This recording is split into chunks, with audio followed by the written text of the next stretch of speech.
だよな。送れば30時間ぶりに眠れる。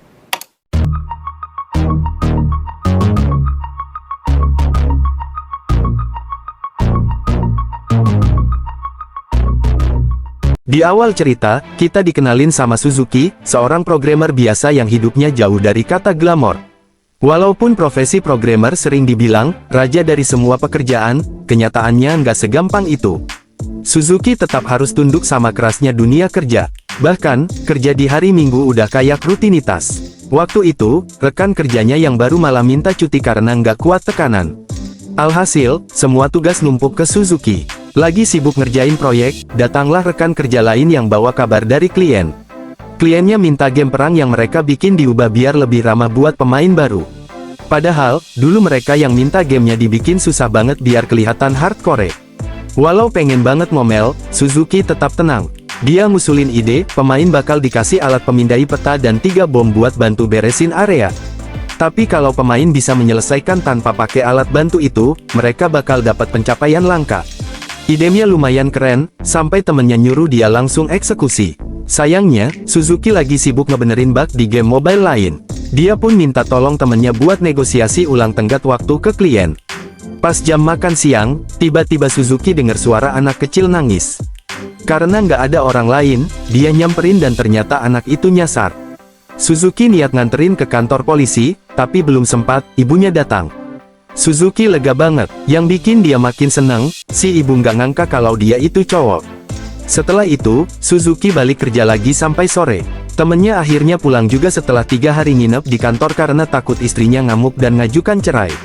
Sementara Suzuki yang masih jomblo di usia 29 tahun, memilih tetap kerja dan menjual diri ke sistem kapitalisme. 3 hari berlalu, mata Suzuki udah kayak panda. Pas kerjaan hampir kelar, datanglah kabar buruk, game yang dia pegang punya bug parah di sistem penyimpanan, duplikasi item yang ribet banget.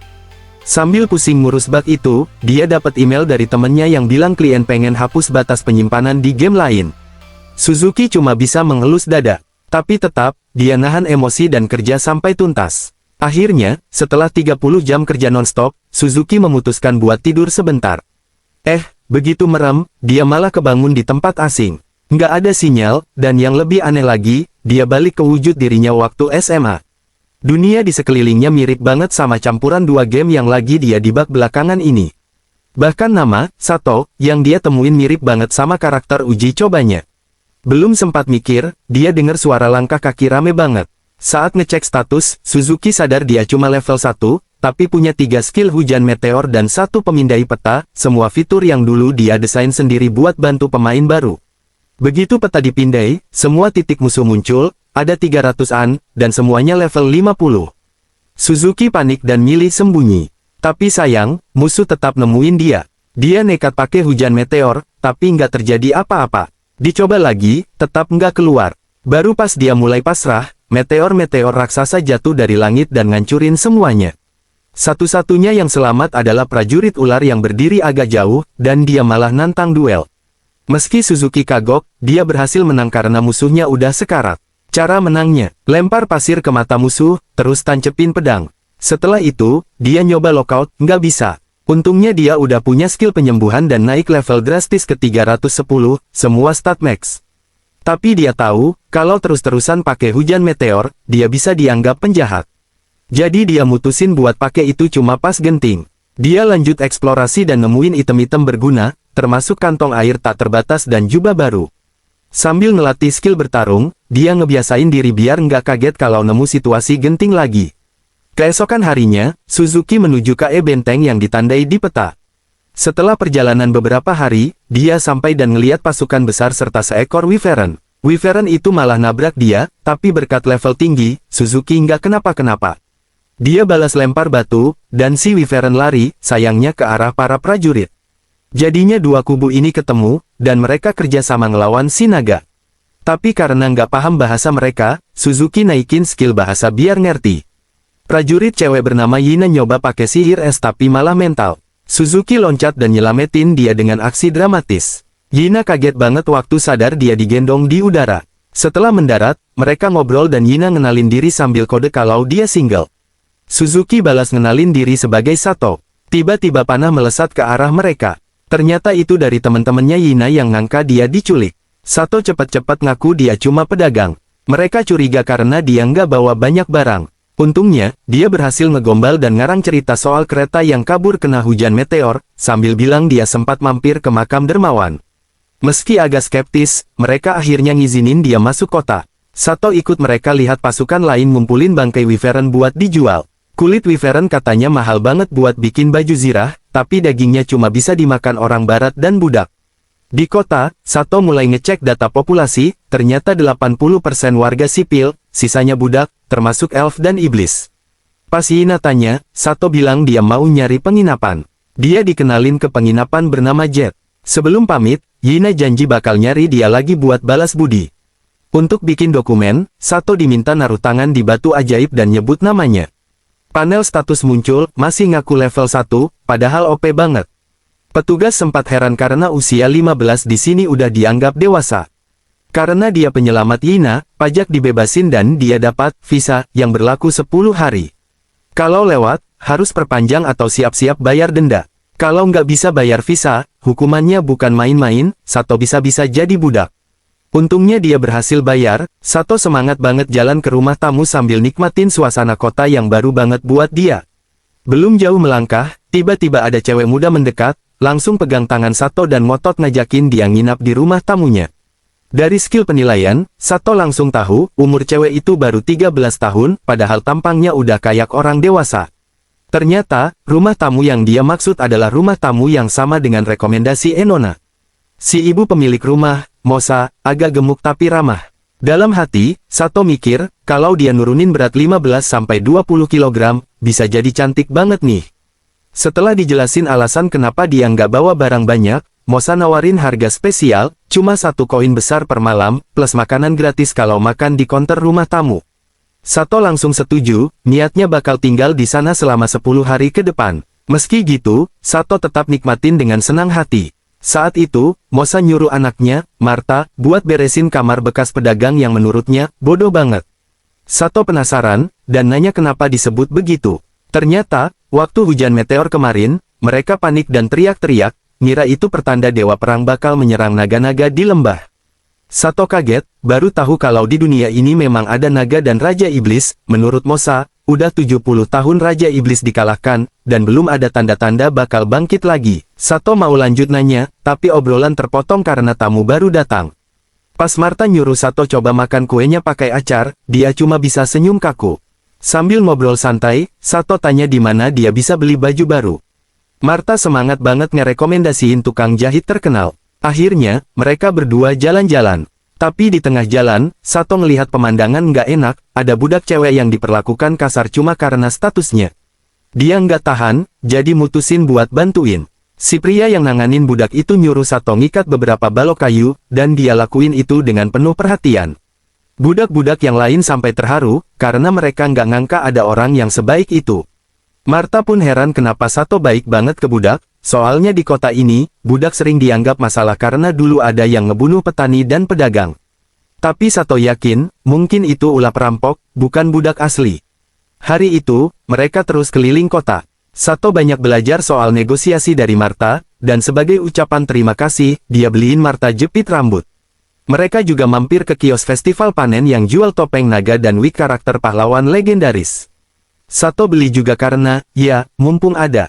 Pas jalan lagi, mata Sato tertarik ke satu kereta yang bawa budak cewek kecil berumur 11 tahun. Meski masih kecil, dia udah level 10 dan punya 2 gelar aneh, penyihir yang diasingkan, dan putri gila. Tapi belum sempat mikirin lebih jauh, Sato ketemu gadis lain bernama Yuni yang kerja part-time di rumah tamu. Dia pun tanya soal pemandian umum, tapi ternyata untuk rakyat biasa dilarang. Biasanya mereka mandi di sumur belakang. Malam pun tiba, dan waktu makan malam datang. Sato nyobain masakan rekomendasi Marta, dan hasilnya enak banget. Saking doyan, dia nambah combo menu. Malam itu, dia sempat merenung. Semua yang terjadi terlalu nyata buat disebut mimpi. Ini bukan game yang bisa di-pause atau di-save. Jadi dia mutusin untuk menyelidiki dunia ini lebih jauh. Cari cara pulang, nanti aja. Nomor 2. Yang penting explore dulu sebanyak mungkin. Hitung-hitung riset sebagai pengembang game. Keesokan paginya, Martha gedor kamarnya dan bilang, pacar kamu nunggu di bawah. Sato bengong, pacar, siapa? Pas turun, ternyata Yina. Dia ngajak Sato keliling kota. Karena nggak mau bikin Yina kecewa, Sato setuju. Mereka mampir beli kue, dan Yina sempat malu karena Sato yang bayarin duluan. Tapi buat Sato, itu hal biasa. Mereka mampir ke banyak tempat dan nyobain berbagai camilan. Salah satunya, sayap naga goreng, yang ternyata cuma sayap kelelawar. Pas Yina mau ambil, seorang anak kecil nyenggol dia sampai blus pinjaman dari ibunya jadi kotor. Untungnya, ada gadis yang nawarin bersihin noda pakai sihir. Mereka masuk ke gang, dan si gadis pakai sihir air dan angin untuk bantu. Pas blusnya udah kering, mereka lanjut jalan lagi. Sato sempat tanya ke Yina soal cara bacanya mantra sihir, dan dia merasa nadanya kayak nge-rap. Mereka ketawa bareng. Yina cerita dia udah belajar sihir serius sejak 3 tahun lalu, gara-gara ortunya sering ngasih komik sejarah sihir waktu kecil. Yina punya mimpi, suatu hari bisa terbang. Pas ditanya alasan Sato belajar sihir, dia bilang, karena asrama gue nggak punya kamar mandi. Yina langsung ketawa ngakak. Buat pertama kalinya, dia manggil Sato dengan julukan, badut, tapi dengan nada sayang. Setelah mampir ke kios yang jual salep, Sato beli buat ibu pemilik rumah tamu. Yina lalu nanya, ada tempat lain yang kamu mau kunjungi? Sato jawab pengen ke tempat tinggi. Akhirnya mereka naik ke tembok kota dan lihat pemandangan indah dari atas. Dari kejauhan, terlihat kincir angin besar, dan Yina cerita kalau itu sumber energi buat kota saat darurat, termasuk serangan Wyvern. Tapi sebelum itu, mereka mampir ke kuil. Di sana ada lukisan pertempuran pahlawan lawan Raja Iblis. Yina jelasin soal pedang suci yang cuma menyala biru kalau dipegang pahlawan sejati. Sato penasaran, kalau orang biasa pegang bisa nyala juga nggak? Yina bilang, kalau pedangnya mengakui orang itu, mungkin aja. Tiba-tiba, biarawati bernama Ona muncul dan nyeletuk, bisa pakai pedang suci belum tentu untung. Dia bilang cuma pahlawan sejati yang beneran dipanggil Dewi Peron yang bisa ngelawan Raja Iblis. Lalu dia nanya ke Yina, itu pacar kamu? Ya. Yina langsung panik dan gagap jawabnya. Buru-buru mereka cabut naik kereta. Tapi keretanya malah ngelewatin jalan rusak, dan Yina jatuh ke pelukan Sato.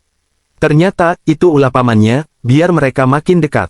Setelah itu, Yina ngajak Sato keliling sistem pertahanan kota. Ada menara-menara dengan meriam sihir, tapi satu udah hancur kena naga 2 tahun lalu. Mereka lanjut jalan dan lihat kerumunan besar. Ternyata ada pendeta lagi ceramahin soal antek Raja Iblis. Dia nuduh para ajin, makhluk mirip manusia, sebagai keturunan iblis dan nyuruh masa buat nyiksa mereka biar dapat pahala. Yina nggak tahan dan maju buat bela mereka. Sato langsung ngecek pakai skill penilaian. Ternyata para ajin itu budak dari pria misterius berbentuk kayak tikus yang duduk jauh di belakang, dan anak buahnya nyebar di kerumunan buat manas-manasi. Diam-diam, Sato jatuhin satu persatu orang yang mencurigakan itu. Saat itu juga, pendeta lain muncul dan bela Yina, bikin suasana makin panas. Sementara sang dalang duduk santai menikmati kekacauan yang dia buat. Sato tahu, dia nggak bisa tinggal diam. Dengan satu tendangan keras ke perut si penipu, Sato menyeret dalang di balik kericuhan ke depan kerumunan. Pria itu ternyata menyewakan budak untuk pertunjukan palsu dan menjual batu biasa seolah-olah itu adalah batu suci. Saat warga mulai mencurigainya sebagai bagian dari suku iblis, terungkaplah bahwa dugaan itu benar. Sato teringat bahwa saat pertama kali tiba di kota, dia memang mendeteksi keberadaan suku iblis. Tiba-tiba, iblis bermata satu itu melontarkan mantra sihir gelap. Tak hanya Sato, tapi juga Yina dan para pasukannya ikut terseret ke dalamnya. Begitu sadar, Sato mendapati dirinya berada di dalam gua bersama ketiga gadis ajin yang belum punya nama. Iblis itu sempat terdengar bergumam soal menikmati ketakutan, dan akan menciptakan monster untuk memburu mereka. Sato memperkenalkan dirinya, dan para gadis yang awalnya Kiku kemudian meminta untuk dinamai. Ia menamai gadis kucing sebagai Tama, gadis anjing jadi Pecai, dan gadis kadal sebagai Lisa. Ia memberikan mereka air, handuk, dan salep untuk luka, hal kecil tapi sangat berarti bagi budak yang belum pernah diperlakukan seperti manusia.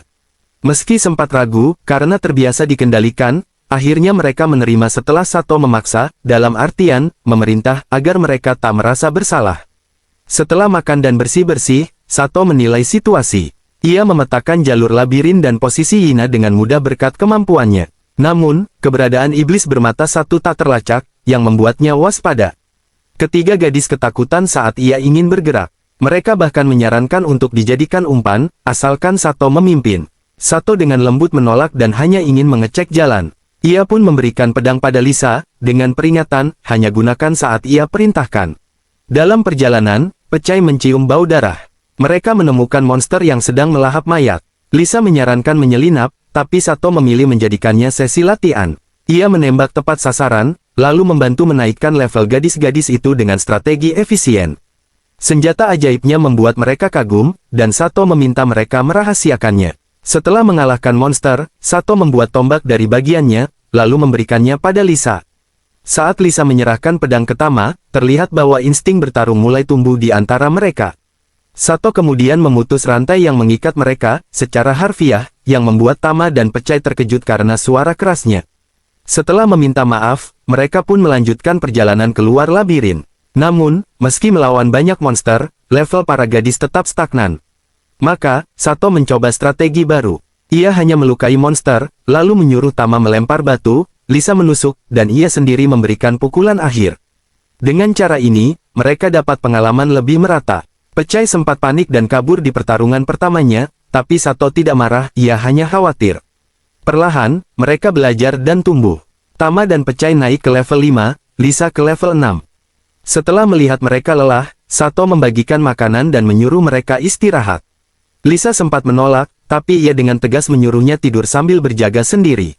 Setelah cukup istirahat, mereka kembali bertarung dan semakin kuat. Di tengah perjalanan, mereka menemukan rumah tua berisi perlengkapan. Tak lama, ketiga gadis berhasil mengalahkan monster tanpa bantuan. Sebagai hadiah, mereka menikmati makanan kodok bakar, lalu mandi dan tidur nyenyak. Kemudian, mereka menghadapi Slime level 10. Sato gagal mengalahkannya dengan verbal, tapi Lisa memberi saran menargetkan intinya. Tama lalu menemukan dinding aneh yang menyembunyikan lorong rahasia. Saat memeriksa lorong, tiba-tiba muncul serigala level 40 yang langsung menerkam Sato. Dengan cepat, ia menjebaknya ke dalam lorong, lalu mengalahkannya menggunakan pedang suci dari inventaris, meskipun ia sendiri terluka karena belum diakui oleh pedang itu. Saat lanjut menjelajah, mereka menemukan 3 orang yang terperangkap di kepompong laba-laba, bangsawan, pedagang budak, dan pemuda yang sebelumnya memarahi Pecai. Sato menyuruh Pecai mundur saat si pemuda bersikap kasar, dan bangsawan mengancam pemuda itu balik. Tak lama, mereka mendengar suara pertarungan dan membantu pasukan yang sedang terdesak. Somu, pemuda tadi, bertindak gegabah dan malah diselamatkan oleh Tama dan Pecai.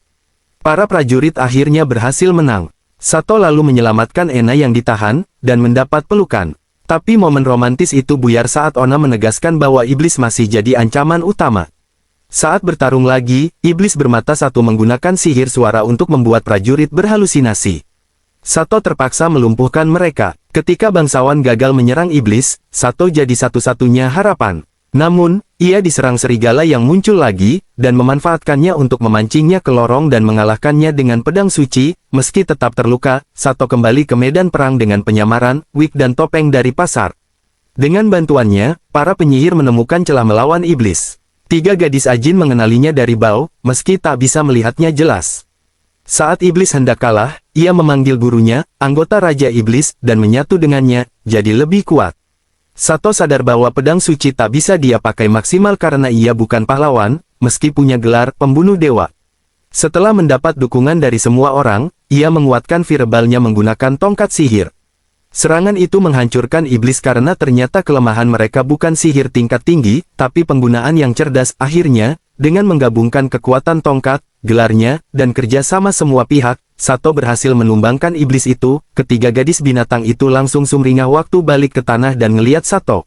Tapi senyum mereka langsung hilang pas Sato jawab pertanyaan tentara, yang secara nggak langsung nyebutin kalau mereka sebenarnya bukan budaknya beneran. Nggak lama setelah itu, ada seorang pria yang datang dan bilang ke Sato kalau ada seseorang yang pengen ketemu. Sato pun ngajak para gadis binatang buat ikut, dan mereka langsung semangat lagi. Tiba-tiba, muncul pemuda bernama Somaru. Dia ngucapin terima kasih ke para gadis binatang, dan juga minta maaf ke Pacai karena dulu pernah nendang dia. Begitu Somaru pergi, Yina langsung lari dan peluk Sato erat-erat. Dan, setelah semua kejadian itu, Sato akhirnya dikasih gelar pahlawan. Berkat bantuan Pak Nidorin, 3 gadis binatang itu sekarang sah jadi budaknya Sato. Selain ngurusin dokumen, Pak Nidorin juga mau ngenalin beberapa barang penting. Dari tempat perlindungan sederhana, muncullah seorang gadis lemah lembut bernama Lulu. Lalu muncul juga Arisa, yang ternyata gadis yang dulu pernah ditemui Sato di jalan. Yang bikin Sato kaget, dia bisa nyebut nama Sato dengan gampangnya. Karena curiga, Sato bisik-bisik kalimat dalam bahasa Jepang kedua cewek itu. Cuma Arisa yang langsung bereaksi waktu dibilang ada laba-laba di rambut. Dari situ, Sato yakin dia juga orang Jepang. Meskipun ragu, dia mutusin buat milih dua-duanya. Dia nggak tega ninggalin mereka. Sato langsung bisa nebak kepribadian mereka, Arisa itu super ceria dan blak-blakan, sementara Lulu kalem, pemalu, dan rapuh. Karena penasaran, Arisa pun nyamperin Pacai dan Tama. Mereka langsung akrab, dan Arisa sampai bilang kalau para gadis binatang itu super imut. Lisa juga maju buat nyapa anggota baru. Sato lega banget karena mereka semua bersikap baik tanpa ada prasangka ke para budak. Begitu masuk kota, perut Lulu tiba-tiba bunyi keras saking laparnya. Sato langsung nyaranin buat makan dulu, dan mata Pacai serta Tama langsung berbinar. Sato langsung ngajak mereka makan makanan enak. Mereka semua seneng banget, tapi tetap sopan, nunggu Sato kasih izin dulu sebelum mulai makan. Pacai dan Tama sampai kelupaan kalau makanan panas harus ditiup dulu. Arisa kewalahan sendiri karena gemes banget lihat dua gadis itu makan. Meskipun rasanya nggak seheboh makanan di hostel jet, makanan di sini cukup memuaskan buat Sato. Tapi, budak-budak itu belum terbiasa makanan pedas. Cuma Lisa yang tahan, jadi dia nyaranin yang lain buat hati-hati dan coba makanan lain juga. Sato juga sadar kalau baju mereka udah pada lusuh. Dia pun keluar lagi buat beli makanan tambahan dan sekalian nyari baju baru buat para gadis. Pas belanja, dia nemu lapak yang jual sate ayam bakar. Karena inget Lisa pernah bilang suka makanan itu, dia beli buat oleh-oleh. Tapi di jalan pulang, dia lihat sekelompok manusia binatang yang kelaparan. Akhirnya, sate itu dikasih ke mereka. Sato ngajak semuanya balik ke Jedin dan rencana sewa kamar baru. Tapi penginapan udah penuh. Yang bikin kesal, semua orang ngeliat para budak dengan tatapan sinis. Jadi, Sato milih buat berkemah sama mereka. Dua anak muda yang baru gabung bakal tinggal di kamar dia. Tiba-tiba Arisa ngomong pelan ke Sato buat tetap tenang, lalu dia pakai sihir biar orang-orang mulai bersimpati. Dan bener aja, sikap mereka berubah. Bahkan si pemilik penginapan mendadak inget kalau kandang kudanya bisa dipakai. Sato bikin kasur buat para gadis budak di sana, dan bilang kalau ada orang mencurigakan, teriak aja, biar dia langsung datang. Tapi waktu balik ke kamar, Lulu nyoba bantuin Sato ganti baju. Cowok itu nolak, tapi langsung kaget karena ternyata Arisa dan Lulu udah nggak pakai apa-apa. Sato buru-buru nyuruh mereka pakai baju lagi. Arisa kaget, Lulu malah nangis karena merasa gagal sebagai budak yang membantu tuannya. Sato langsung maju, pakein jaket ke Lulu, dan bilang pelan supaya dia nggak usah ngelakuin hal kayak gitu lagi. Malam harinya, waktu Sato tidur, dia tiba-tiba dapat ilmu sihir spiritual dan ketahanan terhadap sihir spiritual. Pas melek, dia kaget banget karena Arisa duduk di atasnya, tanpa busana, dan maksa cium dia. Untungnya, Sato punya ketahanan mental yang tinggi, jadi dia nggak kena pengaruh sihir. Arisa kaget karena kekuatannya gagal. Sato langsung melarang dia pakai sihir lagi dan nyuruh dia cabut efek sihir dari orang-orang di penginapan. Arisa awalnya ngeles, tapi Sato maksa terus sampai dia ngaku. Ternyata dari pertama ketemu, Arisa udah naksir berat sama Sato. Dia suka rambut hitam dan wajah polosnya, sampai pengen banget punya dia jadi suami. Awalnya cuma pengen lihat Sato tidur, tapi karena nggak bisa nahan diri, dia nekat nyusup ke ranjang. Terus, Arisa ngaku kalau dia juga orang Jepang yang reinkarnasi ke dunia ini. Dia bilang Sato adalah orang Jepang kedua yang dia temui. Yang pertama adalah nenek moyangnya sendiri. Menurut Arisa, kalau Lulu lahir di Jepang, dia bisa jadi idol. Tapi di dunia ini, penampilan kayak Lulu dianggap nggak menarik. Lanjut, Arisa nanya ke Sato, dia reinkarnasi atau disuman. Menurut dia, reinkarnasi itu orang yang udah mati terus lahir di dunia baru. Suman itu yang masih hidup terus dipanggil paksa ke dunia lain. Tapi, Sato ngerasa dia nggak cocok dua-duanya. Dia nggak pernah ketemu dewa, nggak ada lingkaran sumen, dan level dia juga standar banget, kecuali skill Meteor Shower yang OP banget. Besok paginya, Martha ngajak Yina ke kamar Sato. Mereka berdua langsung kaget dengar Lulu ngomong hal-hal aneh dalam tidur. Terus makin kaget pas lihat Sato tidur bareng cewek-cewek telanjang. Yina langsung teriak, mesum. Dan kabur, Arisa nyuruh Sato buru-buru ngejar. Dia pun langsung pakai baju dan lompat keluar jendela, kejar Yina, pegang tangannya, dan jelasin semuanya. Katanya dia nggak beli budak buat hal-hal kayak gitu. Arisa cuma nyelonong masuk pas dia udah ketiduran. Sato lalu muji baju Yina dan ngajak dia ke toko fashion keren. Arisa yang dengar, cuma bisa bilang, Wah, Sato keren juga ya, bisa redain masalah dalam waktu 5 menit. Tapi Sato malah nyubit jidat sendiri karena dialah penyebab kekacauan itu. Setelah itu, dia ngumpulin semua orang dan mulai cerita kejadian semalam. Arisa cerita kalau dia dulunya putri kerajaan. Awalnya, dia pakai pengetahuan dari kehidupan sebelumnya buat majukan negaranya. Tapi perlahan-lahan, semuanya hancur. Saat kerajaan melemah, negara tetangga nyerang, bunuh raja dan pangeran, dan bikin semua yang selamat jadi budak. Lalu, muncul iblis yang merusak istana dan ibu kota. Arisa dan Lulu kabur ke gunung, tapi akhirnya ketangkep juga sama pedagang budak. Balik ke masa sekarang, semua gadis udah ngumpul kecuali Lulu yang lagi nggak enak badan. Sato nyuruh Arisa bawa uang dan beli barang-barang penting buat semua orang. Bisman ikut buat jaga-jaga, dan kali ini, Sato bolehin Arisa pakai sihir, asalkan bertanggung jawab, lihat mereka akur, Sato jadi tenang. Dia tahu mereka semua nggak pantas diperlakukan sebagai budak. Pas Sato lagi sendiri bareng Yina, cewek itu nanya rencana hari ini. Sato bilang mau cari tempat tinggal buat semua orang. Yina langsung nawarin buat nemenin. Mereka pun ke kantor properti buat ketemu makelar bernama Nati. Karena pengen tinggal bareng semua orang, Nati nyaranin distrik barat yang murah tapi rawan kejahatan. Tapi Sato naksir properti seharga 1 koin emas. Nati lalu ngasih 3 pilihan. Yang pertama pemiliknya dibunuh, yang kedua di depan rumah bordil, yang ketiga markas geng. Karena belum nemu yang cocok, Nati janji bakal nyari tempat lain. Sambil nunggu, Sato tanya ke Yina mau jalan kemana. Nati usul ke pasar loak baru yang cocok buat pasangan pacaran, tapi di jalan, mereka ketemu teman-temannya yang baru selesai belanja. Mereka lagi nyimpen barang di penginapan. Dengan baju baru, para cewek kelihatan super imut. Arisa bahkan ganti warna rambut karena warna ungu katanya bawa sial di sini. Sato akhirnya mimpin semua ke pasar loak. Dia minta maaf ke Yina karena mutusin sepihak, tapi Yina bilang nggak apa-apa. Buat nebus kesalahan, Sato beliin dia sepasang anting. Arisa yang lihat itu langsung bilang dia juga pengen dibeliin sesuatu. Sato pun janji bakal beliin semua cewek hadiah masing-masing. Setelah itu, kelompok itu melanjutkan petualangan mereka dengan menuju panggung terbuka untuk menonton sebuah drama romantis. Meski genre ini biasanya kurang diminati oleh anak-anak muda, Lisa tampak lebih tertarik pada sate-sate yang ada di sekitar panggung. Drama yang mereka tonton bercerita tentang seorang penyihir biasa bernama Jen yang memiliki kisah cinta mendalam dengan putri Latina. Namun, hubungan ini penuh intrik, karena tunangan sang putri yang cemburu membunuh keluarga Jen dan bahkan mengancam akan menghilangkan Jen juga. Dalam kesedihan yang mendalam, putri Latina memilih jalan tragis dan bunuh diri agar bisa bersama Jen di alam lain. Sepertinya cerita telah usai, tapi tiba-tiba ada twist yang bikin semua orang terkejut. Jen, yang awalnya mati, bangkit dan menjadi mayat hidup yang ingin membalas dendam. Dia menghabisi semua antek sang Earl jahat, tetapi ketika dia berencana untuk menuntaskan dendamnya kepada Earl, muncul seorang ksatria suci yang mengakhiri hidupnya. Namun, setelah pertempuran itu, Earl mengalami perubahan besar dan bertobat menjadi orang baik. Saat Es sedang berjalan ke kamar mandi, dia menemukan sapu tangan. Ketika ingin mengembalikan, pemiliknya menanyakan pendapatnya tentang pertunjukan yang baru saja mereka saksikan. Pemilik sapu tangan itu bercerita bahwa naskah asli seharusnya berbeda, dan seharusnya Jen dibunuh setelah dia membalas dendam, tetapi diganti karena keberatan dari kalangan bangsawan.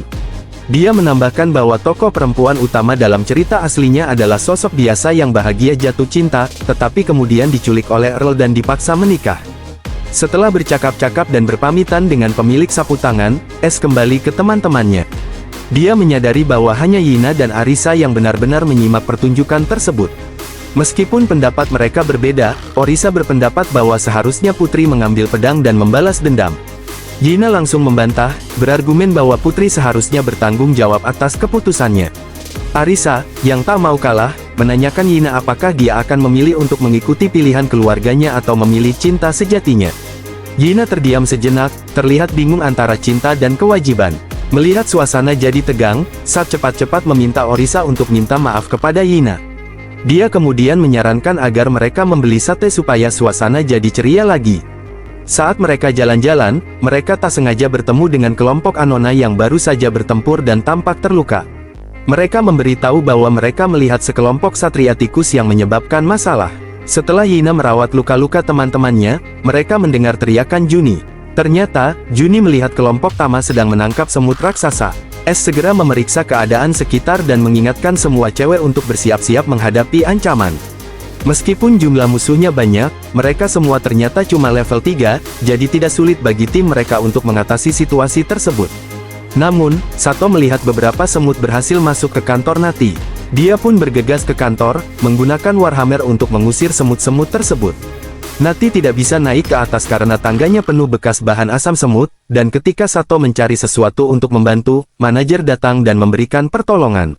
Sebagai ungkapan terima kasih, Nati mencium kedua pemuda itu. Setelah serangkaian kejadian, Sato mengamati bahwa ada banyak mayat semut yang dibuang oleh tentara. Hal ini membuat Yina berlari ke arahnya, tetapi dia malah terpeleset dan jatuh di atasnya. Meskipun merasa kecewa, mereka harus menunda perjalanan mereka karena hal-hal mendesak yang harus diselesaikan. Sementara itu, Sato menyaksikan Lisa ditawari seorang tentara untuk menjual Monster Core. Melihat potensi penipuan di situ, Sato dengan percaya diri menunjukkan izin dagangnya dan meminta pria itu untuk meresmikan transaksi mereka. Meskipun pria itu meragukan perlunya formalitas, Sato tetap berpegang pada prinsipnya tentang kejujuran dalam transaksi. Berkat ketelitian dan keberanian Sato, mereka berhasil mendapatkan keuntungan yang lebih dan bisa mengadakan pesta mewah di malam hari. Saat perayaan tersebut, Sato pergi untuk membeli obat untuk Lulu yang belum sepenuhnya sehat. Dalam perjalanan, dia bertemu dengan dua orang yang pernah dibantunya di labirin dan merasa terharu karena niat baik mereka untuk membalas budi. Ketika mereka kembali ke penginapan, suasana semakin meriah.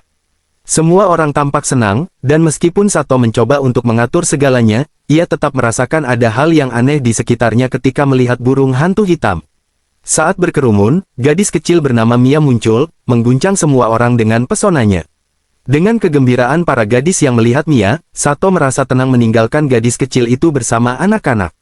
Sesampainya di rumah Nati, Sato langsung disambut dengan kabar gembira bahwa Tuan Tikus sudah sadar. Ketika mereka bertemu, Tuan Tikus memperkenalkan dirinya sebagai Mai. Dia kemudian menceritakan kisah Mia, yang ternyata diculik oleh seorang penyihir dan dipenjara di tempat yang disebut Grotto. Sato merasa bahwa manajer, Yuya, tahu lebih banyak tentang hal ini tapi tampak enggan untuk membagi informasinya. Jadi, Sato memutuskan untuk tidak mendesak lebih jauh. Dari situ, muncul seorang pria dengan jubah hitam yang mulai mengendalikan semua orang menggunakan sihir pikiran. Namun, Orisa tidak terpengaruh karena ia memiliki sihir serupa. Untungnya, Sato juga berhasil melawannya berkat kekuatan yang bangkit setelah terpesona oleh Orisa.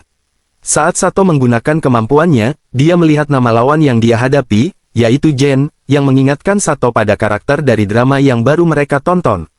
Ketika Jen berusaha membawa Mia pergi, Sato tidak tinggal diam dan memperkenalkan dirinya. Meskipun Jen menganggap dirinya keturunan pahlawan, Sato bersikeras bahwa Mia adalah teman pentingnya, dan ia tidak akan menyerahkannya. Namun, saat Sato menyerang terlebih dahulu, serangannya tidak berhasil, dan dia malah terjebak dalam kendali sihir Jen. Melihat Sato dalam bahaya, Orisa segera melancarkan serangan sihirnya. Meskipun Jen membalas, Sato dengan cepat memberikan bantuan, dan manajer Yuya juga ikut membantu agar Sato dapat melarikan diri dari serangan bayangan Jen. Dalam suasana yang semakin tegang, Mia memutuskan untuk menyuruh semua orang meninggalkannya demi keselamatan mereka. Mendengar itu, Orisa dengan tegas memarahi Mia sambil sembunyi-sembunyi mengucapkan mantra. Sato ingin mengalihkan perhatian Jen, berpura-pura bertanya pada Jen dan berusaha mengulur waktu. Setelah semua persiapan selesai, Orisa meminta Sato untuk minggir agar ia bisa menyerang. Sayangnya, serangan Orisa juga gagal, dan Jen menyadari bahwa Orisa adalah orang yang bereinkarnasi. Dia menyuruh Sato untuk menasihati Mia agar membatasi penggunaannya, atau dia akan berisiko jadi mainan para dewa. Ketika Jen menantang Sato untuk mengikuti dia ke tempat bernama Buayan, jika dia tidak takut mati, kelompok Lisa datang, dan Sato meminta mereka untuk menjaga yang lainnya sementara dia mengejar musuhnya. Begitu melangkah melewati gerbang, Sato merasa seperti berada di dalam ruang tanpa batas yang mengurangi daya tahan dan kekuatannya seiring waktu, bahkan kemampuan pemindai petanya tidak bisa digunakan.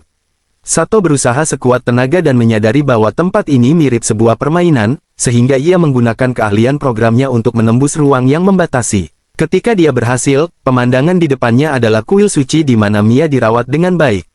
Tiba-tiba, Jen muncul dan sangat terkejut melihat Sato berhasil mencapai sana. Jen menuduh Sato curang dan menjelaskan bahwa hanya mereka yang berhasil menghadapi tantangan di Buayan yang bisa masuk ke ruangan ini. Namun, sesaat dia dikuasai, dia didorong keluar dari kamar raja oleh penyihir. Jen ingin Sato mengulang semua tantangan sejak awal. Saat berada di buayan, Sato mendapatkan kembali kemampuan petanya dan tahu bahwa tempat ini berbatasan dengan wilayah Kaonrei yang kaya akan mana. Belakangan, ia bertemu dengan seorang Dryad yang tertidur di tumpukan daun.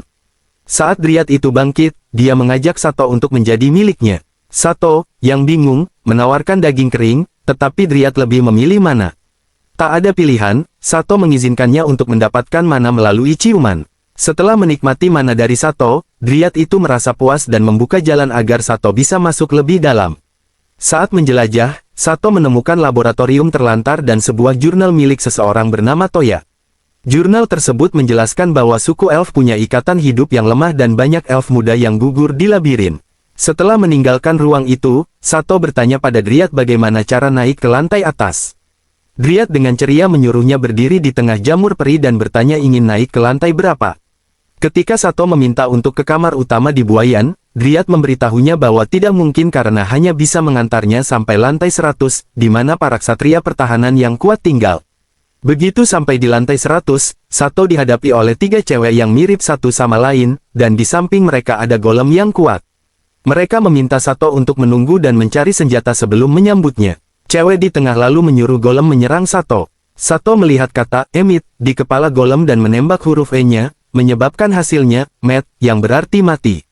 Ekspresi terkejut muncul dari gadis-gadis itu, dan mereka segera mundur, menyadari mereka tidak bisa melawan Sato. Meskipun salah satu dari mereka mencoba menunda untuk membantu yang lain, Sato dengan mudah mengalahkan seorang gadis robot dengan satu serangan. Setelah merapikan tempat istirahat untuk nomor 7, Sato melanjutkan menjelajahi ruang lantai 100 dan menemukan banyak senjata serta ramuan mahal. Dia segera mengambil barang-barang yang diperlukan. Ketika melanjutkan, dia melihat Dryad di lantai ini layu. Mengira dia telah mati, Sato menyiramnya dengan air, tapi Dryad itu terbangun, meminta Sato untuk memberikan mana, dan setelah menerima mana, dia merasa segar kembali. Dia pun menjelaskan bahwa semua Dryad saling terhubung, sehingga dia tahu situasi di lantai bawah. Saat ditanya seberapa tinggi ia bisa mengantarnya, Dryad tersebut menjawab hanya sampai lantai 180 karena kehilangan koneksi dengan lantai atas. Setelah sampai di lantai itu, Sato mengetahui bahwa beberapa serangga mengganggu sulur yang menghubungkan lantai-lantai tersebut. Ketika serangga-serangga itu muncul, Sato dengan cepat mengalahkannya. Jen pun terkejut melihat kecepatan Sato mengalahkan tantangan. Namun, Sato tetap fokus pada satu tujuan, yaitu menyelamatkan Mia. Menyadari potensi ancaman dari Jen, Sato tahu bahwa untuk mendapatkan pedang suci, dia harus menghadapi anak buah Jen terlebih dahulu. Sato mempersiapkan diri untuk menghadapi mereka, menggunakan segala kemampuan yang dimilikinya. Ketika anak buah Jen menyerang, Sato bertanya mengapa mereka mau mengorbankan diri hanya untuk dijadikan pion. Mereka menjawab dengan suara bulat bahwa itu adalah pilihan mereka sendiri, dan terus menyerang Sato dengan semangat.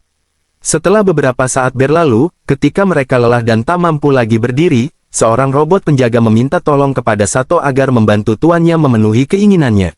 Melihat penampilan Sato yang berkelanjutan, Jen merasa puas dan memberikannya pedang suci sebagai hadiah. Dalam kesempatan itu, Sato pun bertanya kepada Jen tentang harapannya yang sebenarnya.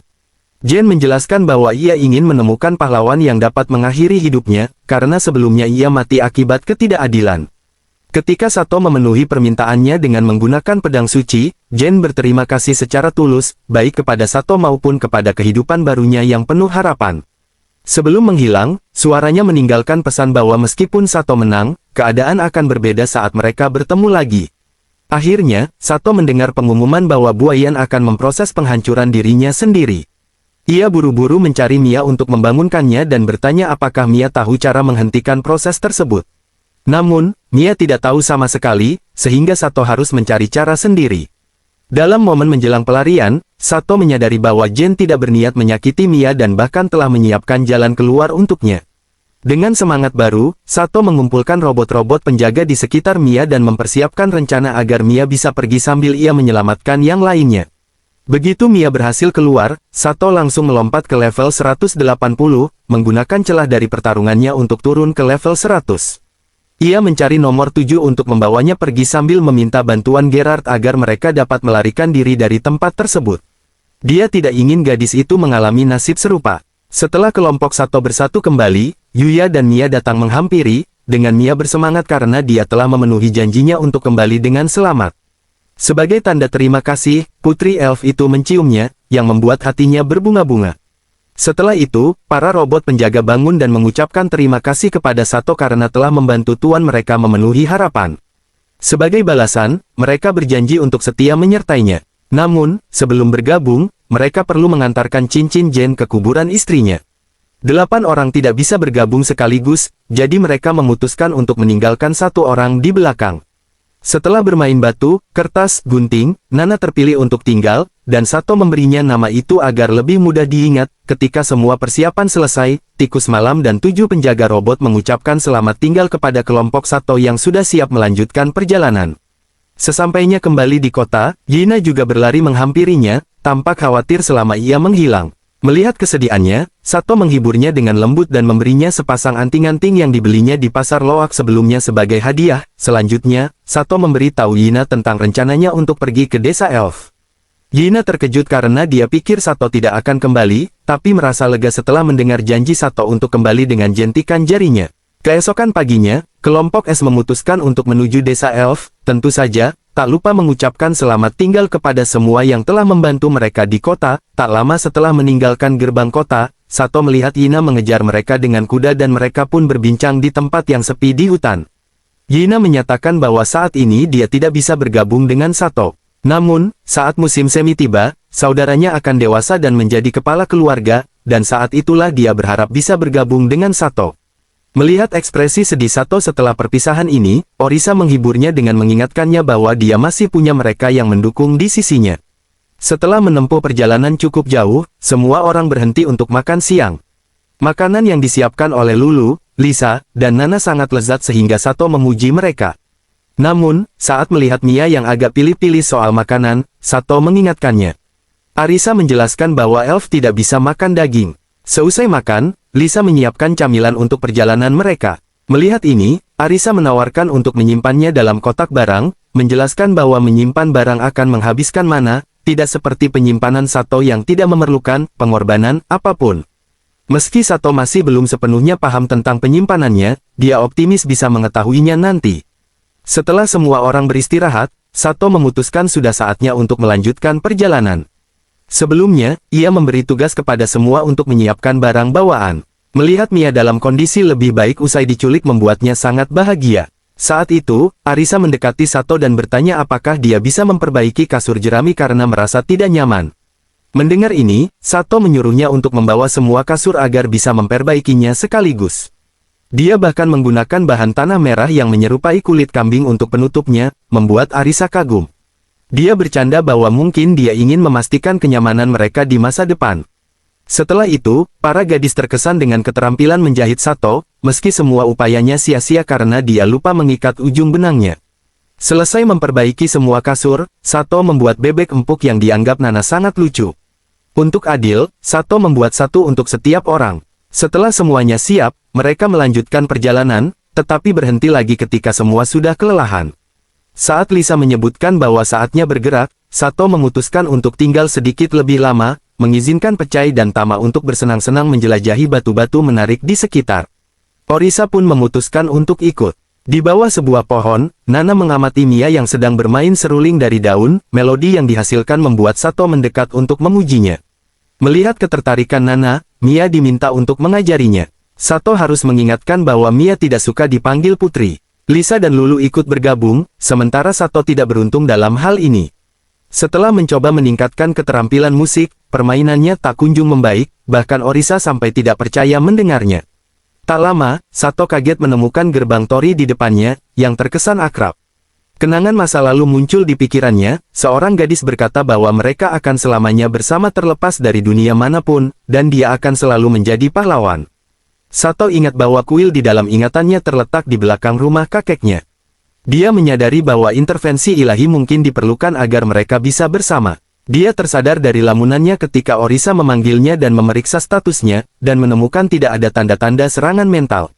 Dia ingat bahwa pernah membuat permainan berdasarkan pengaturan kuil itu, tapi tidak bisa mengingat percakapan secara jelas, berusaha mencari tahu apakah itu realita atau hanya permainan. Setelah pemeriksaan lebih lanjut, Sato menyadari bahwa gerbang itu adalah portal perjalanan, tetapi rusak dan tidak berguna. Melihat Sato kembali, Pecai bersemangat menunjukkan hasil buruannya. Sementara Lulu ingin belajar cara menyembelih daging, dia pergi bersama Lisa. Melihat Pecai yang kotor penuh lumpur, Sato bertanya pada Mia apakah dia tahu sihir air yang mirip sihir pencucian. Saat Mia menjawab tidak, Tama juga kembali.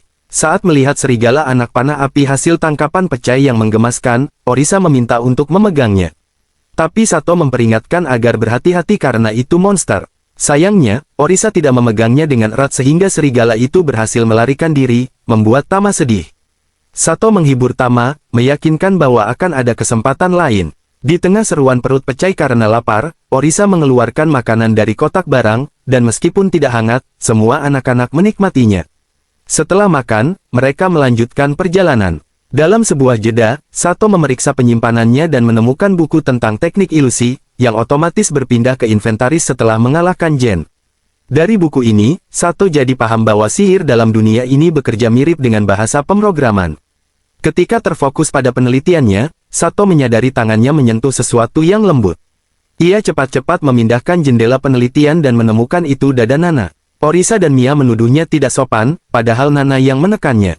Tiba-tiba, Sato melihat beberapa titik putih di peta, mereka adalah orang-orang tikus. Mengingat kata-kata Elder Mouse tentang mencari rekan-rekan yang hilang demi melindungi Mia, Sato segera menginstruksikan kelompok untuk berhenti. Dia mendekati pengemudi kereta untuk bernegosiasi agar orang-orang tikus dapat dibebaskan. Namun, karena ada urusan mendesak, para kesatria harus pergi. Sore itu, untuk mengisi kembali persediaan makanan mereka, Sato dan Tama pergi berburu rusa. Sato memilih Tama untuk menemaninya berburu agar bisa menghibur setelah insiden dengan serigala. Sato telah mengubah sihir air menjadi gelembung pembersih dan berhasil membuat semua kotoran dari tubuh para gadis hilang. Saat malam tiba, ketika semua gadis tidur, Sato tetap terjaga untuk menjaga mereka, dan memutuskan untuk bereksperimen dengan penyimpanannya. Dia menemukan bahwa jarak maksimum untuk mengambil barang adalah 3 meter, dan penyimpanan bisa memisahkan komponen dari campuran meski tidak bisa memisahkan larutan seperti air garam. Dia juga berusaha membedah bangkai serangga untuk menghemat waktu. Meskipun banyak pencobaannya gagal, penyimpanannya terbukti lebih unggul dibandingkan kotak barang Orisa. Keesokan paginya, Sato menyiapkan sarapan mewah bagi teman-temannya yang telah dia jaga tetap hangat di penyimpanannya. Setelah menikmati sarapan, kelompok itu melanjutkan perjalanan. Mereka tidak lama kemudian bertemu dengan Elder Mouse dan timnya yang telah membangun kuburan untuk para pejuang tikus yang berkorban. Melihat ini, Mia berjalan mendekati kuburan dan menyanyikan lagu doa yang menenangkan jiwa para pejuang yang telah pergi. Setelah itu, Mai, sang tikus tua, memberikan satu lonceng yang disebut lonceng keheningan sebagai tanda kepercayaan dari Putri Mia. Setelah perjalanan panjang itu, Sato pun memberanikan diri untuk berhenti di sebuah kota guna bersantai dengan beberapa minuman. Dia memberikan tip yang murah hati kepada pelayan dan membayar seluruh tagihan, membuat suasana menjadi ceria dan menyenangkan. Namun, saat dia akan meninggalkan tempat itu, pelayan tiba-tiba membawanya ke lantai atas. Ternyata, kedai ini juga merupakan bagian dari Hotel Cinta, dan pelayan tersebut ingin menawarkan layanan istimewa. Saat Mia dan Arisa menyadari hal ini, mereka mulai menuduh Sato berkhianat. Dalam kebingungan, kelompok itu melihat seorang pria mengintimidasi pasangan kekasih. Sato bingung dengan tatapan pria itu sampai Lisa menjelaskan bahwa dia adalah orang yang memaksa mereka menjual inti monster. Mendekati pasangan itu, Sato memberikan ramuan penyembuh untuk membantu suaminya yang terluka. Melihatnya, Orisa bertanya apakah itu baik, karena mereka mungkin membutuhkannya nanti. Mengingat hal itu, Sato pun memanfaatkan waktu istirahat mereka untuk belajar alkimia, meskipun ada prosedur tertentu yang mesti diikuti. Setelah bisa membuat ramuan, dia sadar bahwa seharusnya disimpan dalam botol khusus agar kualitasnya tidak menurun. Namun, saat menguji salah satu ramuan, Sato menemukan bahwa ada cincin ajaib khusus di bagian bawah. Malam itu, Sato bersemangat membuat barang ajaib dan memperhatikan rasa ingin tahu Arisa. Ketika dia mencoba, awalnya Arisa senang, tetapi semakin dia berusaha, semakin dia menyadari bahwa itu hanya membuat mana beredar tanpa tujuan, membuatnya sedikit kecewa. Saat fokusannya terisi mana terlalu banyak dan meledak, semua gadis terbangun, mengira ada musuh yang menyerang, dan Sato pun mendapatkan julukan sebagai perwujudan kehancuran. Keesokan harinya, mereka tiba di kota bernama Loki. Di sana, Sato dan Lisa mengunjungi toko alkimia. Saat mereka sampai di sana, seorang pria menghadang Sato, tampak marah. Tapi begitu melihat wajah Sato, dia segera memanggil bawahannya dan pergi. Di dalam toko, Sato bertemu pemiliknya dan menanyakan bahan untuk pembuatan ramuan, mengeluhkan kelangkaan inti monster yang ada. Harga bahan tersebut ditetapkan 1 koin perak per botol. Kebetulan, Sato memiliki banyak inti monster tetapi tidak bisa menjualnya tanpa izin. Dia kemudian meminta barang-barang seperti penstabil dan gulungan sihir. Meskipun ada banyak barang, dia perlu menukarkan minimal inti level 3. Saat berusaha membeli botol ramuan, pemilik toko menjelaskan bahwa orang tua yang ditemui Sato di luar telah membeli semua botol yang ada dan memiliki izin dari kota sehingga tidak bisa menolak permintaannya. Jadi, Sato pun memberitahu Lisa untuk melanjutkan persiapan makan malam sementara dia berkeliling ke beberapa toko keramik untuk mencari botol ramuan. Saat senja tiba, Sato memutuskan untuk menyamarkan dirinya dan menukarkan inti monster di toko alkimia. Walaupun itu ilegal, si pemilik toko sangat memperhatikan profesinya dan tidak mau menjual gulungan sihir berbahaya kepada orang asing. Jadi, Sato hanya bisa mendapatkan gulungan sihir dasar seperti perisai atau simbol. Setelah itu, ia mempelajari keterampilan dari gulungan tersebut dan menggunakannya untuk menjelajahi area gelap yang tidak terpetakan oleh peta miliknya. Ketika dia menjelajahi hutan sedikit lebih dalam, Sato tiba-tiba menyadari bahwa dia telah melewati batas. Dengan bantuan keterampilan penilaiannya, dia menemukan bahwa batas itu bisa menyebabkan kebingungan bagi siapapun yang melintas. Saat itu, area gelap di peta muncul, dan beberapa titik putih terlihat mendekat. Karena Sato sedang melanggar batas, wajar saja jika para penyihir tidak akan menerima keberadaannya. Ia berencana untuk pergi, tetapi sudah terlambat karena tim pertahanan hutan sudah tiba. Pemimpin tim yang mengenakan baju besi adalah seorang gadis muda. Sato meminta maaf karena secara tidak sengaja masuk ke hutan mereka. Menyadari sihirnya tidak berpengaruh, gadis itu memanggil gurunya. Tak lama kemudian, seekor burung raksasa turun dan mendarat di sampingnya, dari mana muncul seorang penyihir tua yang berlutut untuk memperkenalkan diri sebagai penjaga hutan. Dia juga meminta maaf kepada Sato atas perilaku muridnya, dalam percakapan mereka. Dalam percakapan mereka, Sato belajar bahwa dia salah mengira perempuan muda itu sebagai utusan Bonan hanya karena lonceng yang dia kenakan. Dia pun menjelaskan bahwa dia hanya mengantar seorang elf dari klan itu. Saat itu, murid penyihir, yang bernama ini, datang dan membungkuk untuk meminta maaf kepada Sato. Melihat itu, Sato meminta dia untuk mengangkat kepala karena dia juga memiliki tanggung jawab dalam kesalahpahaman ini. Setelah pertemuan itu, penyihir dan muridnya mulai membuat ramuan penyembuh sebagai bagian dari perjanjian mereka. Dari Nyonya Tua, Sato mengetahui bahwa mereka memiliki perjanjian dengan kaum Kuano, di mana mereka harus menyediakan 300 ramuan 2 kali setahun sebagai imbalan untuk mencegah para penjahat dan pemburu masuk ke hutan. Karena melihat minat Sato dalam pembuatan ramuan, penyihir tua itu dengan senang hati menawarkan untuk mengajarkannya resep khusus jika Sato mau membantunya dalam sebuah tugas. Kemudian, si penyihir menciptakan jalur cahaya yang akan menuntun Sato keluar dari hutan. Ternyata tugas yang dia butuhkan bantuan adalah mengantarkan surat kepada seorang raksasa yang tinggal di hutan. Pagi berikutnya, di penginapan, Sato mendengar dua pria yang mengobrol tentang bagaimana sepertinya para penyihir mampu menyediakan semua ramuan yang dibutuhkan, dan tampaknya mereka tidak terlalu senang dengan hal itu. Saat itu, pengrajin yang membuat botol ramuan yang ingin Sato temui juga hadir. Sato berharap bisa belajar membuat botol tersebut. Namun, menurut peraturan kota, dia tidak bisa mengajarkan orang lain, tetapi ada cara untuk menghindari hukum dengan mendaftar sebagai magang keramik. Sato terus menggunakan keterampilannya untuk menguping percakapan dua pria itu dan mengetahui bahwa pria berambut putih itu berencana untuk menjadi tuan yang lebih berkuasa, bukan hanya kepala kota. Tepat saat itu, Orisa dan dua gadis lainnya tiba, memanggil Sato untuk kembali karena sudah lewat waktu tidur mereka. Keesokan paginya, Sato memimpin para gadis menuju bengkel keramik. Di sana, dia melihat ini dikejar oleh sekelompok orang jahat, yang membuat gadis muda itu panik karena takut ramuan-ramuannya akan rusak. Untungnya, kelompok Sato tepat waktu menyelamatkan ini dari para penyerang. Namun, terjadi penyergapan di belakang gerbang yang menyebabkan kereta kuda mereka bertabrakan. Hasilnya, banyak botol ramuan yang akan dikirim kepada sang bangsawan hancur berkeping-keping. Hanya sekitar 120 botol yang selamat, meski beberapa pecah dan bisa diselamatkan. Setelah itu, mereka pergi menemui kepala distrik untuk menyerahkan botol-botol obat yang selamat. Namun, kepala distrik bersikeras dan bahkan menggunakan perjanjian untuk menyulitkan mereka. Suara pria itu terdengar familiar, tapi Sato tidak ingat kapan dia pernah bertemu dengannya. Dia berusaha bernegosiasi untuk menambah jumlah dengan botol yang dia beli dari pasar, tapi kepala distrik menolak, mengklaim bahwa hanya botol-botol yang disiapkan oleh para penyihir yang akan diterima. Sato ingat bahwa penyihir tua itu tidak menyebutkan hal ini, jadi dia menyadari bahwa rencana pria itu adalah untuk menghalangi perjanjian tersebut.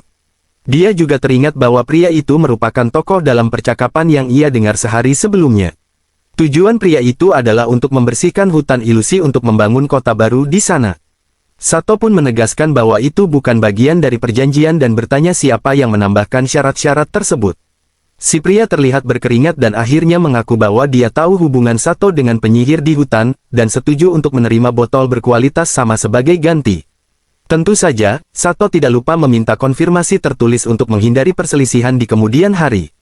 Meskipun mereka berhasil bernegosiasi, mereka hanya memiliki 3 jam lagi sebelum tenggat waktu. Yang membuat Ani sedih dan menyatakan bahwa mereka tidak mungkin menyiapkan jumlah yang tersisa tepat waktu. Pada saat itu, kelompok Lisa datang membawa banyak bahan obat. Walaupun dengan bahan-bahan itu, Ani berpendapat bahwa itu tetap mustahil karena mereka kekurangan botol untuk menyimpan obat. Sato akhirnya menyadari mengapa mereka membeli begitu banyak botol dan mengapa kedua pria itu tampak tenang sebelumnya. Ketika kelompok S menyebutkan kebutuhan akan 180 casing botol, pemilik bengkel keramik terkejut.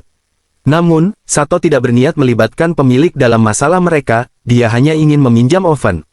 Menyadari kemungkinan mereka sedang berada dalam masalah, pemilik setuju dan bahkan menawarkan bantuan untuk membuat casing tersebut. Sato kemudian memberikan tugas kepada semua orang dan mendorong para gadis untuk bekerja sama menyelesaikan tantangan ini. Tetapi, tugas ini tidak mudah karena mereka semua masih belajar kerajinan ini dan merasa sulit mengendalikan gaya sentrifugal dari meja putar. Hanya Sato yang bisa membentuknya melalui sistem keterampilan. Masalah datang dari waktu pengeringan, yang akan memakan waktu 5 hari agar semua casing kering di cuaca musim ini. Setelah semua selesai, mereka pergi memeriksa oven. Pemilik bengkel keramik menyatakan bahwa sekarang mereka hanya perlu menunggu sampai ovennya dingin agar bisa digunakan sebelum senja. Saat itu, seorang pedagang mencurigakan dan beberapa pengikutnya muncul, menuduh kelompok S melakukan kegiatan membuat casing botol tanpa izin. Menurut hukum kota, dia akan menghancurkan ovennya, dan jika itu terjadi, semua botol akan berantakan. Setelah para preman pergi, Sato meminta maaf kepada pemilik mengenai oven tersebut dan meminjam burung di kepala Ani untuk menghubungi penyihir. Tak lama kemudian, Orisa menemukan sesuatu yang aneh tentang fragmen-fragmen itu. Melihat ini, Sato tersenyum dan mengungkapkan bahwa dia telah menempatkan beberapa casing cacat untuk menipu mereka. Sambil menyimpan casing botol asli di ruang penyimpanan dengan cepat saat melihat pedagang yang mencurigakan, dia mengambil satu casing untuk diperlihatkan kepada Arisa. Saat casing itu dikeluarkan dari penyimpanan, casing tersebut langsung pecah karena perbedaan suhu yang tiba-tiba. Sekarang, tugas selanjutnya adalah mencari cara untuk mengurangi suhu casing tersebut. Tiba-tiba, Sato teringat tentang kotak barang tempat ia bereksperimen sebelumnya, di mana ia memasukkan kertas yang terbakar dan kertas itu padam ketika dikeluarkan kembali. Jadi, dia mencoba untuk memindahkan sebuah botol casing ke dalam kotak barang, lalu mengembalikannya ke penyimpanan. Hasilnya, botol itu mendingin seperti yang dia harapkan. Setelah itu, kelompok tersebut pergi ke kantor pria berambut putih untuk meminta tanda tangannya pada konfirmasi pengiriman. Pedagang yang mencurigakan itu skeptis, tetapi kemudian terdiam setelah mendengar Kaun mengonfirmasi cerita tersebut. Dia melanjutkan dengan bertanya kepada Sato tentang trik yang sebenarnya telah dia lakukan, dan Sato menjawab dengan jelas bahwa semua itu berkat kerja keras semua orang yang terlibat. Setelah itu, Sato meminta kepala distrik untuk segera menandatangani dan menyetempel dokumen, tetapi dia mengabaikan permohonan itu dan menolak untuk berbicara, mengulur waktu. Pada saat itu, Kaun Kuhano tiba-tiba muncul dan berkata bahwa dia akan menandatangani dokumen untuk Sato sendiri. Kehadirannya karena penyihir mengisahkan segala kesalahan para kepala daerah, yang juga merupakan alasan Sato menggunakan burung di kepala Ani untuk menghubunginya. Ketika pria berambut putih itu disudutkan oleh Kaun, dia kemudian menyerang dengan sihir. Namun, sihirnya tidak berpengaruh karena Kaun bukan orang biasa mengingat posisi yang dimilikinya. Ketika Kaun hendak mengambil tindakan lebih jauh, Sato mengambil langkah untuk menjatuhkan pria-pria itu. Ketika Kaun menanyakan mengapa Sato melakukan ini, Sato menjawab bahwa ada anak-anak yang hadir. Mendengar hal ini, Kaun memasukkan pedangnya ke sarung dan berkomentar bahwa seorang penyihir dengan teman yang baik sangat berharga. Sebelum pergi, Sato sekali lagi menyampaikan permintaan maaf kepada pemilik bengkel keramik, yang meyakinkannya bahwa semuanya baik-baik saja, karena ia sekarang telah mendapatkan izin dari tuannya untuk berdagang secara bebas. Sebagai ungkapan terima kasih kepada Sato, ini memberinya sebuah lentera ajaib, dan dia juga dianugerahi gelar sahabat penyihir oleh penyihir tua. Setelah itu, kelompok tersebut melanjutkan perjalanan mereka. Keesokan paginya, Sato terbangun dan menemukan Nana duduk di atasnya. Saat Sato bersiap untuk menyentuhnya, Orisa menangkap mereka berdua, berusaha menghentikan apa yang dianggapnya perilaku yang tidak pantas.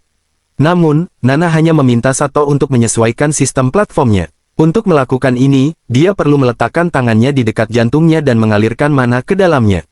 Mia kemudian muncul dan menyarankan Sato untuk menyentuh punggung Nana daripada dadanya, sehingga tangannya tetap dekat jantung tetapi masih efektif. Sato pun hanya menyentuh punggung Nana, kemudian dia mengeluarkan suara yang tidak semestinya didengar di depan orang lain, membuat Arisa cemburu dan ingin menggantikan posisi Nana. Setiap kali Yina menerima surat dari Sato, dia selalu bangga menunjukkan kepada rekan-rekannya, tertawa kecil sambil membaca isinya. Kembali bersama kelompok S, saat mereka duduk santai untuk makan, Lisa dan Pecai membawa sejenis tanaman liar. Pecai bersikeras mengatakan bahwa tanaman itu bisa dimakan karena aromanya yang harum, mendorong Sato untuk mencoba lebih dulu. Saat ia mencicipinya dan menemukan rasa manis, dia pun mendorong Pecai dan Tama untuk mencobanya juga. Namun daripada memakannya seperti biasa, mereka memilih untuk menjilatnya dari tangan Sato. Melihat itu, Orisa memberi Sato selembar tisu, tetapi saat Sato tampaknya ingin menjilat tangannya juga, ia menghentikannya.